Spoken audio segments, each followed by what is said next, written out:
இவனுங்கெல்லாம் local cricket ஆனவங்க 2010ல south Africa போனா என் தலைவன் என்ன பிச்சுன்னு தெரியாது ஏதும் தெரியாது. மும்பையும் திணறான், ஆர்சிபியும் திணறான். ஃபர்ஸ்ட் மேட்ச் யாரு தெரியுமா? New Zealand team, central district full டீமை கூட்டு வர்றான். புரியுதுங்களா? அடிக்கிறான் அங்கேயே முடிச்சுட்டு அடுத்த மேட்ச் யாரு தெரியுமா? வயாபா ஜெயவர்தனே ஸ்ரீலங்கா டீம் கூட்டு வர்றான். இதெல்லாம் டோர்னமெண்ட் டீம், CL T20 சில தற்கூரிக்கெல்லாம் தெரியாது. அதே அடிக்கிறான். மூணாவது மேட்ச் விக்டோரியா கூட ஃபுல் ஆஸ்திரேலியன் கோடு ஆரன் பிச் கேப்டன். ரொம்ப கஷ்டம், டிராப் பண்ணோம், சூப்பர் ஓவர்ல போய் தோத்தோம். நாலாவது மேட்ச் யார் தெரியுமா? நாலாவது match warriors south Africa team, அவனையும் அடிச்சோம். ஓகேங்களா? ஆனா வாரியர்ஸ் என்ன பண்ண தெரியுமா? யாமன்ல நான் தான் ஜெயிப்பேன் உண்மையிலே போயிட்டு டஃபான டீம் சவுத் ஆஸ்திரேலியா ஜெயிச்சு திரும்ப வந்து ஃபைனல் நிக்கிறாங்க.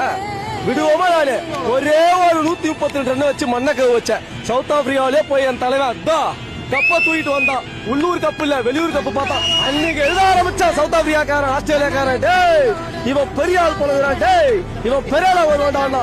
அடுத்த வருஷம் வேர்ல்டு கப்பு என்ன கப்பு பார்த்து பார்த்து பார்த்து எங்க ஃபேன்ஸுக்கு வெறுத்து போச்சு.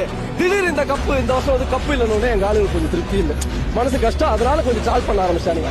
மற்றபடி எங்க CSK ஃபேன்லாம் தலைவர் விட்டு கொடுக்க மாட்டாங்க.